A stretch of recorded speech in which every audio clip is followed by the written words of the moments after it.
your own safety, please avoid these areas.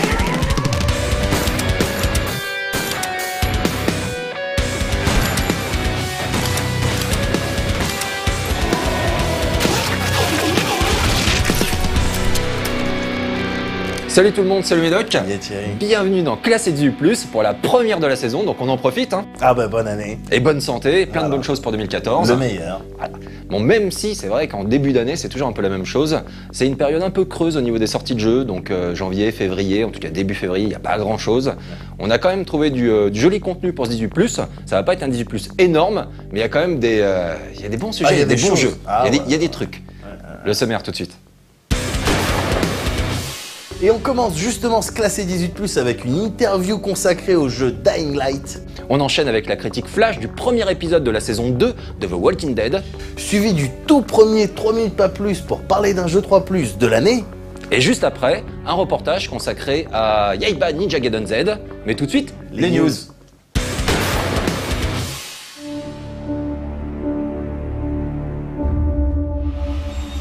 En attendant sa critique, qui sera diffusée dans le prochain classé 18+, voici le trailer de lancement de Assassin's Creed Liberation HD, qui n'est autre que la conversion sur PC et console de salon du volet exclusif à la PS Vita. Sorti fin 2012, ce dernier épousait le contexte pré-révolution américaine de Assassin 3 en mettant en scène un tout nouveau personnage. Connor laisse ainsi sa place à Aveline de Grandpré, la fille d'un marchand français et d'une esclave africaine. Elle prendra les armes contre les esclavagistes, en l'occurrence une machette, une sarbacane aux fléchettes empoisonnées, un fouet et des pistolets. Le contexte de jeu sera, entre autres, celui de la Nouvelle-Orléans, avec le folklore vaudou associé. Téléchargeable pour environ 20 € sur PS3, 360 et PC Windows, cette version HD gagnera quelques missions supplémentaires, des graphismes bien entendu améliorés, ainsi qu'une jouabilité retravaillée. C'est du moins ce que l'on nous promet, on jugera le résultat dans 15 jours. A liberator of the enslaved.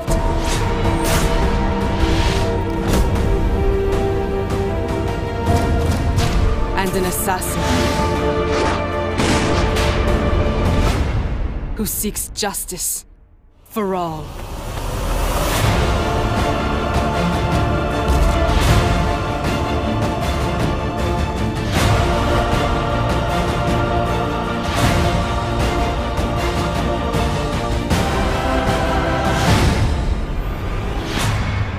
You weren't detected, I hope?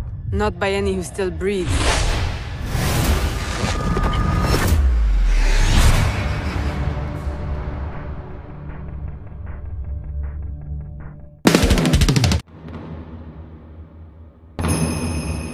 En japonais, le mot kodoku peut à la fois désigner la solitude et une sorte de magie antique basée sur les insectes et le poison qui pouvaient en être tirés. Et c'est assez fou, car la solitude et les insectes sont apparemment exactement les thèmes que compte explorer le futur Kodoku, prévu en 2015 pour la PlayStation 4 et la PS Vita.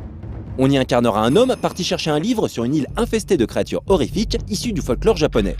Des créatures qu'il faudra se contenter d'éviter du mieux possible, puisqu'à part un système de magie défensive, aucune possibilité d'attaque ou de combat ne semble prévue pour l'instant. Couplé à un cachet graphique certain, ce parti pris souvent judicieux quand on parle de survival horror fait partir Kodoku sur des bases bien malsaines.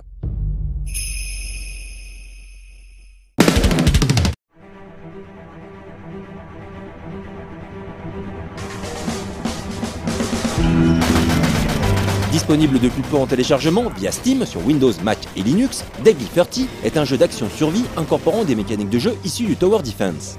L'idée est de survivre à une succession de 30 nuits en pleine invasion zombie. On pourra ainsi upgrader son équipement, fortifier ses positions et recruter de nouveaux compagnons durant la journée avant de passer en mode run and gun la nuit tombée. Si Deadly 30 est uniquement jouable en solo, il permettra cependant de switcher entre 3 personnages distincts.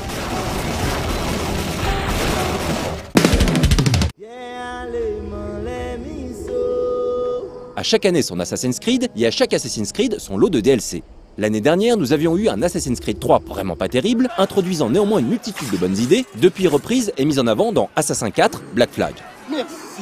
La série de 3 DLC, intitulée La tyrannie du roi Washington, allait dans ce sens avec une histoire parallèle au scénario principal et de nouvelles mécaniques de jeu. Malheureusement, ces ajouts téléchargeables manquaient de cohérence et on avait toutes les peines du monde à adhérer au postulat de départ. Bref, les DLC étaient à l'image du jeu, très décevants. Depuis, Black Flag est sorti et a su nous montrer que la série pouvait se renouveler et s'améliorer, quitte à privilégier les nouveautés aux fondamentaux de la saga. Dans le prix de la liberté, le nouveau DLC de Black Flag, le joueur incarne Adewale, le quartier maître d'Edward. Une excellente idée qui nous permet de jouer dans un univers déjà bien connu, mais avec un autre point de vue et dans de nouveaux lieux. Avec AD apparaissent de nouvelles armes, telles que le tromblon, pouvant abattre plusieurs ennemis d'un coup, mais n'ayant qu'un seul tir par recharge, ou les pétards, idéaux pour faire diversion sans mettre les gardes en alerte.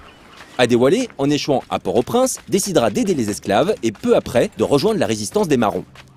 Chaque esclave libéré viendra augmenter la popularité d'AD dans la région, ce qui lui permettra, entre autres, d'avoir accès à de nouvelles armes, tandis que chaque Marron, rejoignant la résistance, lui permettra d'augmenter la composition de son équipage ou même de se ravitailler gratuitement. Pour y parvenir, de nombreux moyens sont mis à la disposition du joueur. Du simple sauvetage d'esclaves blessés à l'abordage d'un négrier, en passant par l'attaque furtive d'une plantation, on consacrera beaucoup de temps à aider nos frères. Tellement d'ailleurs qu'il ne sera pas rare de se dire « Ah non, encore un esclave qui essaye de fuir son contremaître. Bon, tant pis pour lui, il y en aura d'autres. » On arrive ainsi un peu trop rapidement à débloquer toutes les améliorations, ce qui minimise l'impression de progression. Reste que le fait de jouer un Adewale ultra violent et personnellement investi dans sa tâche est extrêmement plaisant et le level design intelligent, mêlant la ville à la jungle, vient encore augmenter l'immersion. Il nous tarde de connaître l'évolution de la mission que s'est fixée Adewale contre les colonies françaises, bien que nous ne sommes pas sans savoir l'histoire, celle avec un H majuscule s'entend. Bah, John.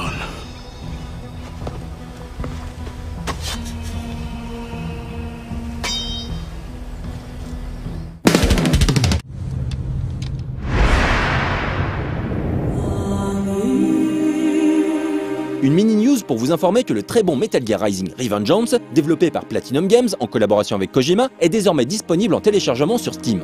On pourra donc découper en tout petits morceaux ses ennemis sur PC Windows, dans une version qui comprendra les missions VR bonus, les DLC Blade Wolf et Jetstream, ainsi que des graphismes bien entendu améliorés. MGR Revengeance est également vendu à un prix attractif aux environs des 20 €. Sachez également que l'histoire du bug empêchant les joueurs PC d'incarner Raiden offline a été corrigée via un patch. On peut donc apprécier le jeu sans être connecté à internet, ce qui est bien entendu le minimum pour un titre solo.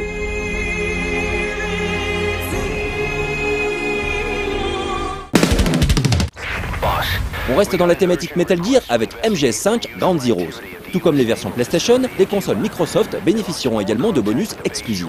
Sur 360 et Xbox One, les joueurs pourront ainsi incarner Raiden dans une mission spéciale où il profitera des capacités améliorées de son corps cybernétique afin d'éliminer des Body Snatchers, soit des créatures inconnues ayant pris le contrôle du corps de Marines.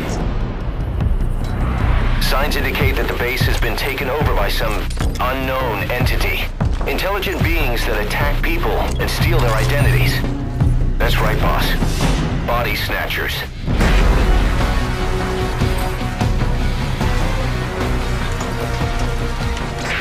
But we've got a secret weapon.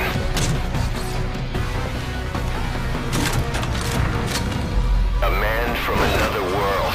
A dark, distant future. A man made into a war machine with no human body for those bastards to snatch. Eliminate any and all snatchers occupying the Cuban naval base and prison camp. There's no telling what will happen to the world if you lose. The fate of the human race is in your hands, Raiden. As payment, all we need to do is hand over the XOF badges you've gathered on your mission. A rogue cyborg army is reshaping the world into cyber hell. Pour fêter le 10e anniversaire de la série Far Cry, Ubisoft a récemment annoncé la disponibilité prochaine d'une compilation à petit prix, environ 40 €, qui comprendra pas moins de 4 jeux. Le stand-alone délirant, Far Cry Blood Dragon, l'excellent Far Cry 3, le sympathique mais frustrant Far Cry 2 avec son héros atteint de la malaria, sans oublier Far Cry classique sur lequel nous n'avons pas d'image à vous présenter. Ce dernier est la version HD du tout premier Far Cry sorti en 2004 par Crytek et Ubisoft.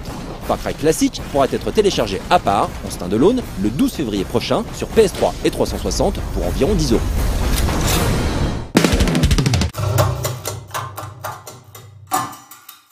Il fut un temps, hautement regretté diront certains, où Alien représentait une certaine conception de l'angoisse. Un temps où une seule créature à peine aperçue suffisait pour installer une ambiance terrifiante, un temps où il était davantage question d'appréhension que d'action. Un temps, en somme, où Alien n'était pas encore Alien vs Predator, un temps où il n'était pas encore Alien Colonial Marines. C'est assez étonnant, mais il aura fallu attendre Creative Assembly, un studio connu pour la série des Total War, pour qu'un jeu vidéo vienne nous rappeler cette époque. Très longtemps cantonné au FPS, et de manière plus générale à l'action, la licence revient avec Alien Isolation, sous sa forme originelle, l'horreur. Tout à fait conforme à cette nouvelle vague de survival horror, influencée par Amnesia The Dark Descent, Isolation semble tout miser sur l'ambiance, grâce notamment à un gros travail sur l'éclairage, ainsi que sur l'absence de toute possibilité de combat. Ainsi, l'héroïne, qui se trouve être la fille de Ripley, n'aura qu'un radar à sa disposition pour localiser ses ennemis et ne pourra que fuir face à l'unique xénomorphe qui lui fera office de Némésis. Et oui, ça a l'air de faire peur, vraiment. Comme le premier Alien avait pu nous terrifier à l'époque, ou comme la nouvelle génération de survival sait de mieux en mieux le faire. Si peu d'images ont filtré pour le moment, Alien Isolation part donc manifestement sur des bases on ne peut plus saines, capables si elles sont bien exploitées de faire oublier la purge qui a constitué l'épisode Colonial Marines. A noter que le jeu est prévu pour fin 2014 sur à peu près toutes les machines encore vivantes, y compris le PC, sur lequel un support de l'Oculus Rift semble fortement envisagé. We get to shut the book. Ripley.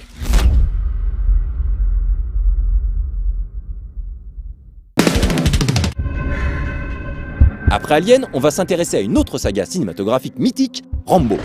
On vous laisse apprécier la toute dernière bande-annonce de la prochaine adaptation officielle des 3 premiers longs métrages mettant en scène un Stallone sans botox. Et on en parle juste après en plateau. On risque de se moquer un peu. Je sais, c'est pas très gentil. Avouez que c'est tentant.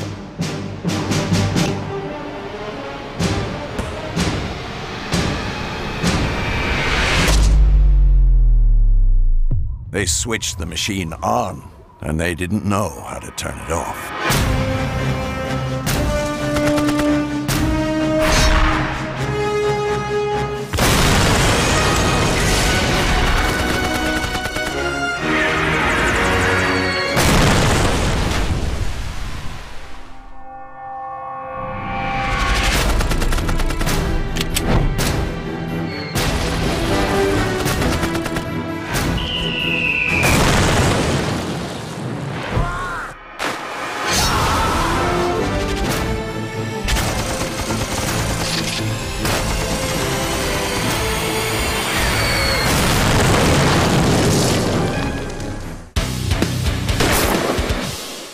Il sera pas forcément content, mais on va revenir sur Rambo.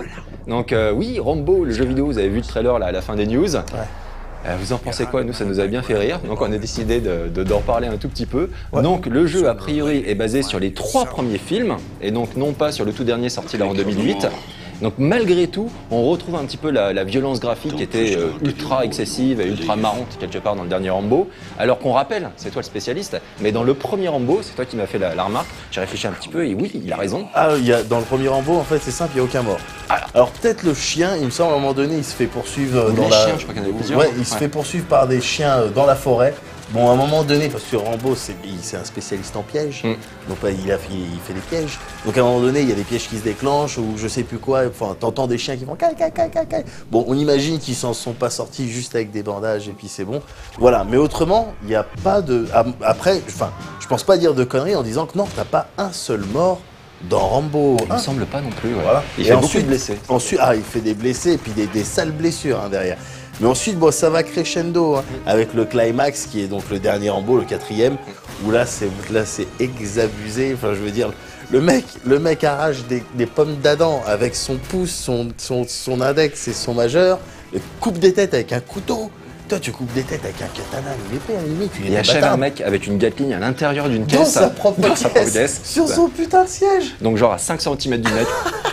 N'importe quoi. Et donc, moi, j'apprécie, cette violence, c'est marrant. Fun. Et c'est ce qu'on semble effectivement retrouver d'après les images. Que tu cartonnes les mecs, ils explosent comme des sacs de sang.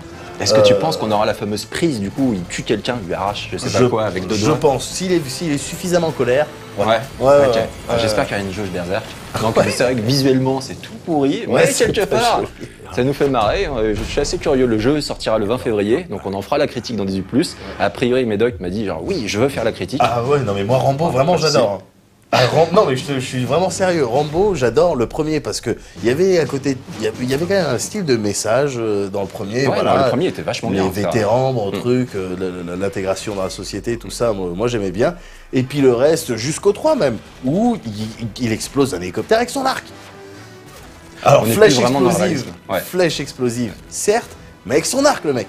Tu vois. Donc avant les Tomb Raider, les The Last of Us et compagnie, tu vois. Ah, c'est vrai, Rambo. Donc moi j'aime bien Rambo.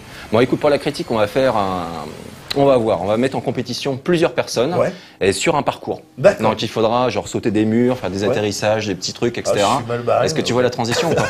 Oui, mais je vois parfaitement la transition et ça me fait plaisir, Thierry, de constater que tu es resté le master of the transition en cette année 2014 parce que tu voulais évidemment annoncer l'interview, le reportage consacré à Dying Light. Mind blown.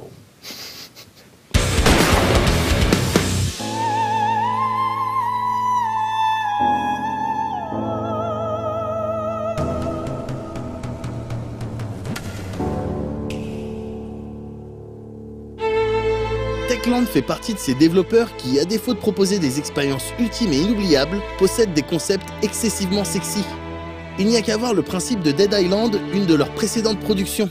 Sur le papier, ça donnait un survival en vue subjective teinté de RPG dans un contexte de zombie outbreak sur une île, le tout jouable en coop. A priori, on achète. Et si l'on ne tient pas compte de la multitude de défauts, notamment d'ordre technique, que le jeu se trimballe, on peut effectivement y prendre du plaisir. Le studio polonais se repointe aujourd'hui avec une recette à peu près similaire, mais tout de même un peu plus d'expérience, et son Dying Light qui nous a été présenté lors de l'E3 dernier. L'occasion pour nous de poser quelques questions au game director Adrian Chevski, accompagné de son international brand manager Blaise Krakowiak, à commencer par l'utilité de l'expérience Dead Island dans la conception de ce Dying Light. Dead Island shows us some kind of emotions when we're playing, some kind of survival effects, when we are surrounded by fast zombies, things like this. And we're trying to explore these things to achieve the greater survivor experience, yeah? Less fun, more survival. So we actually redesigned the general idea for the game. Now it's more about survival, yeah? We have new enemies, even the one they were slow. In our game they were very, very dangerous when you just close to them, like in original Romero's movies. So it's very cool because we are close to the genre. And in the other hand, it's just force you to running out, to climbing, to do the stuff we have in the game like parkour, because it's a dangerous place. So it's just looking like something that it's not. There's no danger there, but in the other hand, when just close to them, it's just bad, yeah. L'équipe est manifestement passionnée par cet univers, connaît aussi bien les classiques de Romero que le 28 jours plus tard de Danny Boyle, et tente tant bien que mal de proposer sa vision d'une invasion de zombies/infectés. That's something we have to deal with every day because you get those really hardcore zombie fans who are only after the old school reanimated corpse from the grave and they don't consider anything else to be a zombie. But we think that the genre is much broader now, so all the movies that Adrian just listed, like the Danny Boyles and I Am Legend, they are a part of the bigger, wider zombie genre that people love so much. And we think that's one of the reasons for its popularity, that the zombies from the voodoo magic could transition into the 21st century with viruses, with bioweapons, with all those different high-tech things that remain relevant in this day and age. So we are very happy to explore different types. À première vue, Dying Light semble proposer un game system vraiment similaire à celui d'un Dead Island. L'équipe a toutefois ajouté un élément susceptible de changer grandement l'expérience de jeu, la dimension parcours.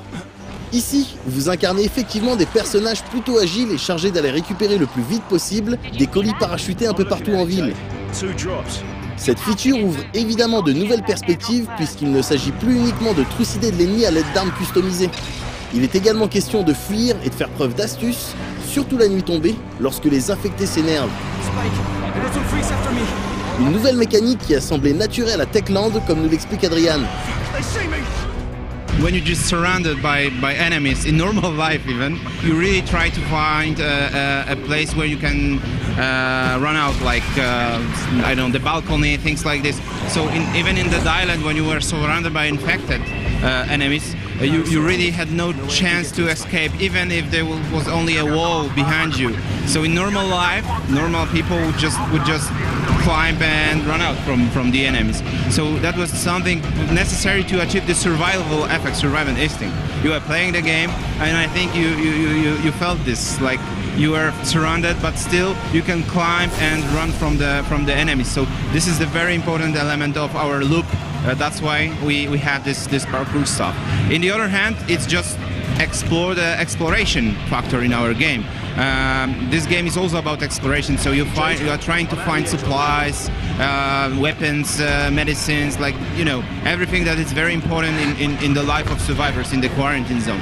So if you can see an open window on second floor, it's also something that you can reach using the parkour. So parkour is not only for escaping, it's also for exploration. You have the fire, the axe in your hand, and you're fighting with the zombies, but on the other hand, you are the agile guy, the parkour guy, so you can do this judo throw mechanics I show you, so you can grab the zombies and throw back from the roof on spikes. So it's very agile, so we have this parkour, agile stuff in movement and in the fight loop, yeah?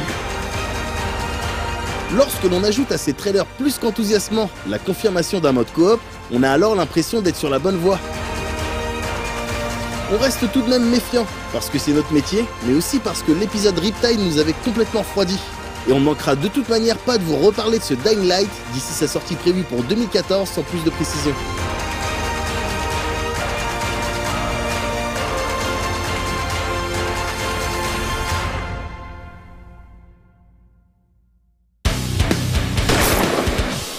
Alors comme je le dis dans le reportage, comme souvent, les jeux Techland sur le papier, honnêtement ils sont sexy. Enfin les jeux, le Dead Island qu'on nous avait montré il y a plusieurs années maintenant.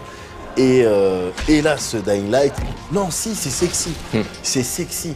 Maintenant, méfiance. Moi, c'est techniquement qu'ils étaient un petit peu à la ramasse. Ils étaient un petit peu à la ramasse, et puis même d'une manière générale, au bout d'un moment, bon ok, j'ai vu les possibilités, je vois, j'ai l'impression d'avoir fait le tour. D'accord.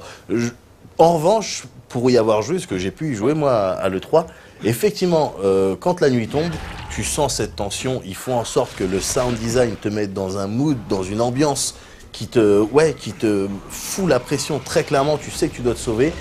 Et cette petite mécanique que j'ai vraiment appréciée et qu'on a pu constater dans les trailers et du coup j'imagine dans les images du reportage, cette petite mécanique qui, lorsque tu déclenches un piège ou lorsqu'il y a quelque chose d'important qui se passe, petit regard en arrière avec un ralenti, ça j'apprécie. Ça c'est bien, ça c'est bien, ça c'est original, en termes de mise en scène je trouve ça vraiment très intéressant.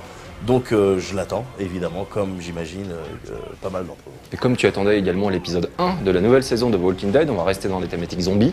Et donc tu as fait la critique flash, on va voir la critique tout de suite et on en parle juste après.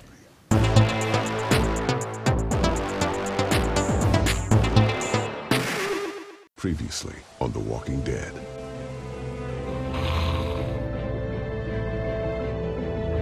What's your name? I'm Clementine. You've been all by yourself through this?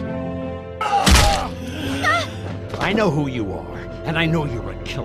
En 2012, la série des Walking Dead développée par Telltale Games a suscité un véritable engouement, mérité selon nous, qui lui a fait gagner tout un tas de récompenses et une place de choix dans le cœur de pas mal de joueurs. Dans cette configuration, il était évident que la suite directe, annoncée par Telltale il y a quelques mois, allait être sévèrement attendue par ces mêmes joueurs. Clementine?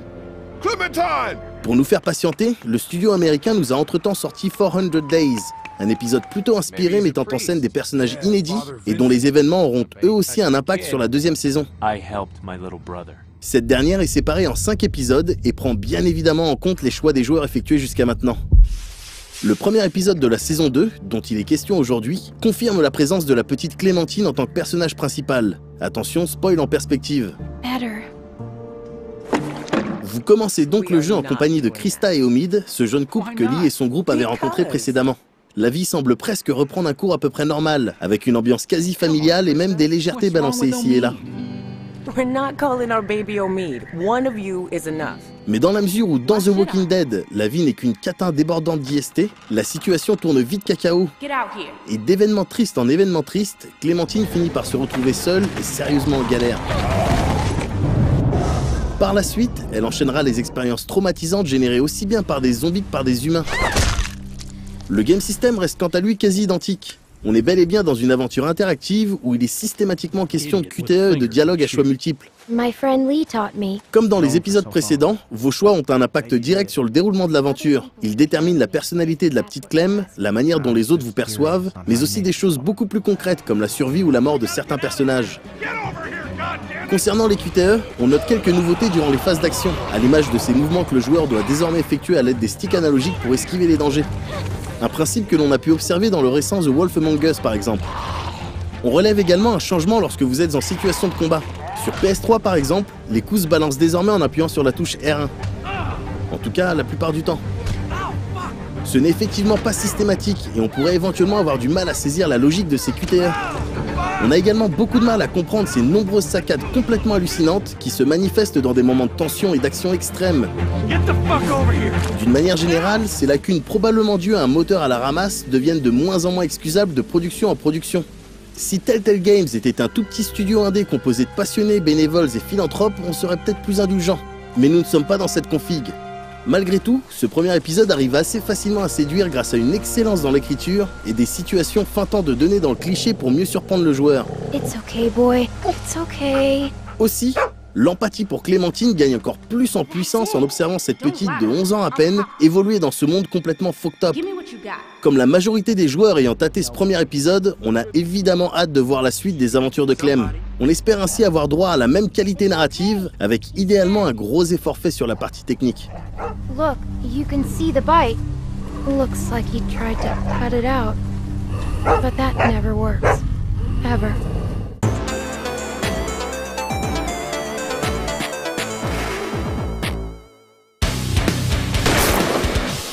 Donc évidemment, il s'agit uniquement du premier épisode, donc il est délicat de se faire un avis définitif sur le jeu, mais clairement, d'après ce que j'ai compris, il y avait déjà tout ce qu'il fallait dans ce premier épisode pour te donner envie de continuer et te donner surtout envie d'avoir la date de sortie, par exemple, de l'épisode 2. Évidemment, oui, t'as envie de...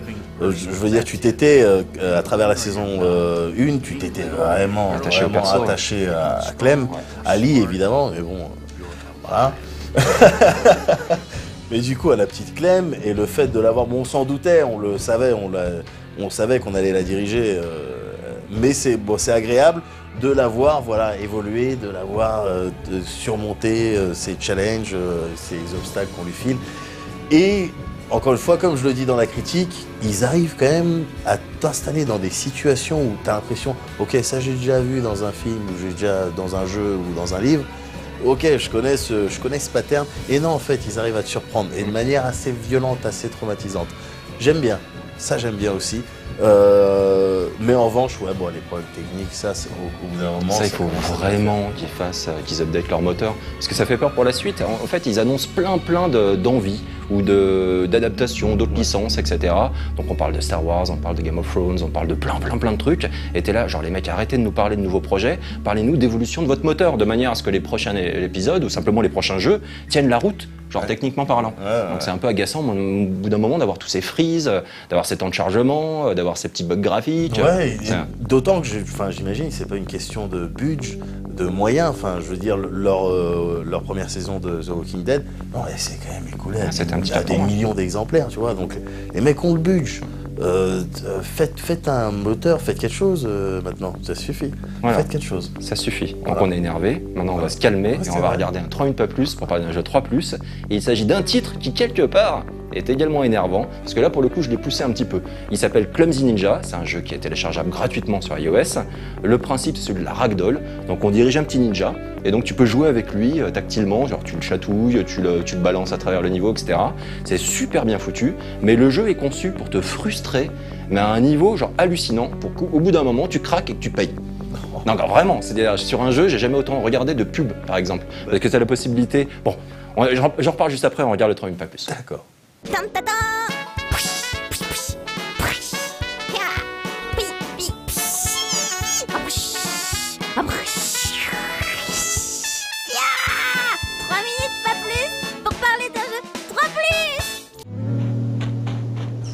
Sorti depuis quelques temps maintenant, mais découvert depuis peu par l'auteur de cette rubrique, Clumsy Ninja est une espèce de Tamagotchi avancé basé sur la physique ragdoll. À l'écran, un apprenti ninja ultra maladroit ne vous quitte pas des yeux en attendant que vous interagissiez avec lui. On peut l'attraper par les mains, les pieds, le corps, l'agiter en tous sens, le propulser dans les airs, bref, jouer avec lui comme on jouerait avec une marionnette désarticulée mais bien vivante.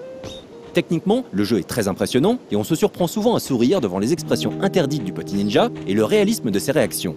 On peut ainsi le chatouiller jusqu'à ce qu'il n'en puisse plus et court se cacher dans le décor, ou encore le féliciter en lui caressant la tête. En fait, notre ninja se comporte comme un chat. Et comme un chat, il a besoin d'exercice, l'idée étant d'en faire un ninja d'élite afin qu'il puisse retrouver sa petite copine ninja disparue. On pourra ainsi débloquer des objets au fil de sa progression basés sur la réalisation de mini-objectifs, comme des trampolines, des sacs de frappe, des échafaudages, ou encore des pastèques qu'on lui lancera afin qu'il joue des poings et du corps pour les renvoyer. Le plus fort, c'est que le ninja apprend. Il gagne en expérience et ne cesse de découvrir de nouveaux mouvements afin de se montrer toujours plus vif et réactif. Il faudra également veiller à ce qu'il se repose régulièrement et au bout de quelques heures de jeu, il pourra être accompagné d'un poulet, puis d'un écureuil et ainsi de suite. Le contenu du jeu est assez développé, mais malheureusement pour nous, Clumsy Ninja est gratuit. Oui, je sais, dit comme ça, c'est bizarre. Le souci vient du fait que le jeu nous contraint à grinder comme des chiens pour avancer. Afin de progresser, il convient en effet de remplir les objectifs imposés qui nécessitent la plupart du temps l'utilisation d'objets ou d'équipements particuliers. Si on utilise un matériel d'entraînement pour la première fois, il faudra pour l'acquérir posséder le niveau d'expérience requis et la somme d'argent demandée. Dans les deux cas, il conviendra d'utiliser les objets préalablement débloqués afin de gagner à la fois de l'XP et des sous. Sachant qu'une fois utilisé, un objet doit être réparé. Plusieurs solutions s'offrent alors à vous. Attendre les 5, 10, 30 minutes nécessaires à sa réparation sans frais, dépenser des sous pour le réparer, ou le réparer gratuitement, moyennant un tweet promotionnel ou le visionnage d'une vidéo publicitaire. Évidemment, très vite, le jeu s'avère conçu pour forcer le joueur à dépenser de l'argent bien réel ou se taper des pubs à n'en plus finir, sachant que les développeurs finissent même par désactiver cette option au bout d'un certain nombre de visionnages pour vous obliger à payer ou à patienter. Bien entendu, si le jeu vous plaît, il apparaît logique et même normal de dépenser quelques euros pour récompenser les développeurs pour le travail accompli. C'est la manière qui est critiquable et non la finalité. Ceci dit, Clumsy Ninja est un titre éminemment sympathique, plein d'humour et de surprises inattendues, assez impressionnant techniquement parlant, que l'on conseillera tout particulièrement aux parents de jeunes enfants, le jeu étant propice aux interactions tactiles les plus diverses.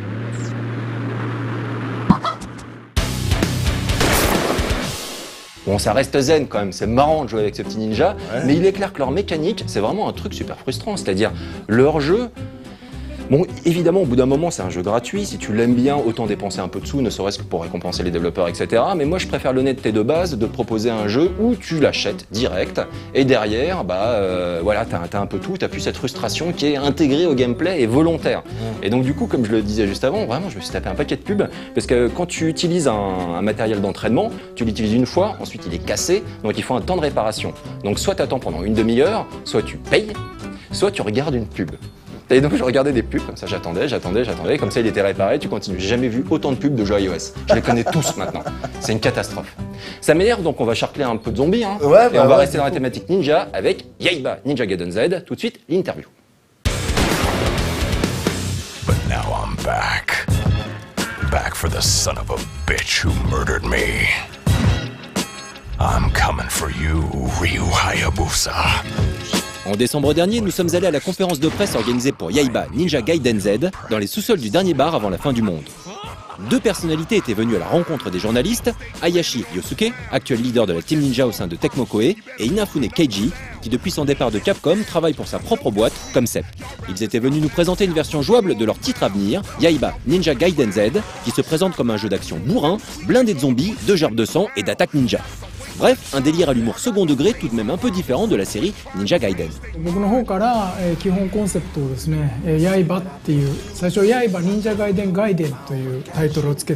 Précisons que Gaiden signifie spin-off ou encore histoire parallèle en japonais.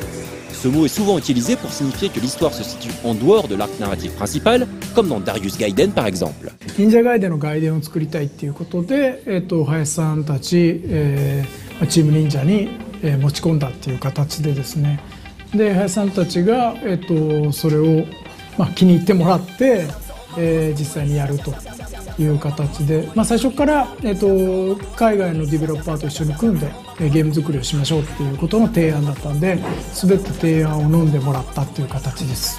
我々もこうなんかゾンビと忍者って面白い組み合わせだよねと思ってたんですけど、ゾンビが分かんなかったんですけど、稲船さんが持ってきて、ゾンビが分かる人が来たっていうふうに思ったんで、このプロジェクトいけるんじゃないかなと思って、で我々向こうの西洋のデベロッパーと一緒にやるっていうことも我々としては未来にすごくつながるチャレンジとしてやりたかったんで、そういう意味ですごく我々がやりたいことを稲船さんから提案してもらえたというふうに思いました。Alors évidemment, on peut aussi se demander la raison pour laquelle les développeurs ont décidé de mixer ninja et zombies, même s'il nous semble évident que tout ninja équipé d'un bras cybernétique se doit, à un moment ou un autre de sa carrière, de charcler du zombie. Parce que c'est cool. やっぱり海外で仕事することも多かったし、海外行くこと多かったんで、やっぱり海外で、やっぱり日本のコンテンツって割とすごい求められてる。でその中に、忍者っていうヒーローを求めてる人たちもすごく多くてですね、いつか忍者作りたいなっていうふうに思ってて、で独立を機にやっぱ忍者でゲームを考えてみようと思った時に、やっぱり忍者で考えた時に必ず出てくるのが忍者ガイデンで、やっぱりその忍者ガイデンを避けるわけにはいかないな。でやっぱり忍者ガイデンの中で作っていく方がやっぱりすごい日本の忍者らしく作れるんじゃないかなっていうことで、忍者ガイデンで考えたものでも竜はやぶさじゃない忍者をそこに作って、竜はやぶさにはできないことをやらせようと、そこに僕の好きなゾンビであったりとかメカっていうものを組み合わせて、その日本らしさと西洋らしさみたいなのを混ぜ合わせたら面白い化学反応が生まれるんじゃないかなって企画書を書きました。Le développement de Yaiba Ninja Gaiden Z est issu de la collaboration entre la Team Ninja et le studio californien Spark Unlimited. Ce qui constitue une petite surprise, même si ce développeur a déjà travaillé avec un éditeur japonais, en l'occurrence Capcom, pour Lost Planet 3. 西洋のデベロッパーでアクションゲームがちゃんと作れるデベロッパーを探しましょうということで、こっちからスパークが、アクションゲームを作った経験もあるんでどうですかということで、今回スパークって会社はなんていうかな、プロジェクトごとに人を組んでいく会社なんですね。で今回、一緒にやるディレクター、向こう側のディレクターがもともとトゥームレイダースを作った人間が参加してるんで、アクションのいい悪いをちゃんと理解してる、アメリカに住むイギリス人だったんで、彼と一緒にやれるんならできるかもしれないということで。Bien entendu, il a tout de même fallu que les développeurs japonais et américains s'assurent d'être sur la même longueur d'onde afin de travailler sur des bases non seulement solides, mais également communes. 最初は忍者、我々日本人から見て忍者じゃないデザインだったんですよ。ただその日本のカルチャーが入ってれば忍者でしょうみたいなところがあって、学ラン着た忍者とかそういうアートはありましたね。だけど彼らもやっぱりすごく学ぼうとしてくれて、武士道の本を読んだりして英語のそうやって勉強してるのを見て、今はもうすごくなんか任せられるようになりました。Lorsque l'on découvre pour la première fois Yaiba Ninja Gaiden Z, il apparaît évident que la direction artistique choisie se rapproche davantage du style comics que du style manga.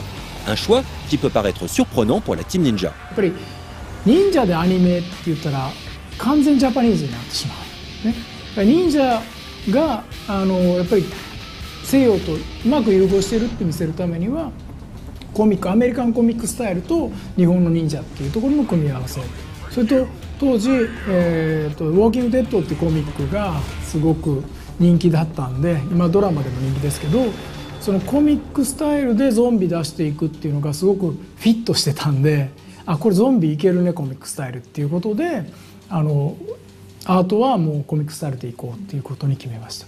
Certes, le style comics se remarque, mais pourtant, tous les effets de lumière, d'impact ou de sang sont en revanche complètement dans un style animation japonaise. そうですね、アメコミって動かないじゃないですか。だからアメコミをどう動かすのかっていうところで一番参考にしてるのはやっぱアニメーション、要は日本のアニメだと思うんですね。Parmi les annonces faites par les développeurs à l'occasion de cet event, on avait celle du mode de jeu Ninja Gaiden Z. Inclus dans le jeu et définitivement rétro, ce dernier utilise un bon vieux scrolling horizontal renvoyant au tout premier Ninja Gaiden, sorti en arcade en 1900, sorti sur Super Nintendo, sorti sur NES en 88. このタイトルを発表した時にすごくこのゲームどんだけ難しいんですかっていうことをすごいメディアの方とかファンの方から聞かれて、でも先ほどお伝えした通り稲船さんが最初に出されたコンセプトにすごくチャレンジングなゲームを一番最初に置いてなかったんですよ、このゲーム自体。だからそういうファンの皆さんが期待に応えるようなモードを1個あった方がいいんじゃないのかなと思って、で私の方から稲船さんにこういうゲームモードいかがどうでしょうっていうで、忍者ガイデンの歴史をいい意味でこうフューチャーしたものっていうのはどうでしょうっていうことで話して、稲船さんとぜひ入れようっていうことで途中からそういうモードを入れることに決めました。でとにかくもうクリアすることがものすごくみんなにとって誇りになるようなゲームにしてます。多分ユーザーからちょっと怒られるぐらいの難易度をふざけるなって言われたいなと思ってはい。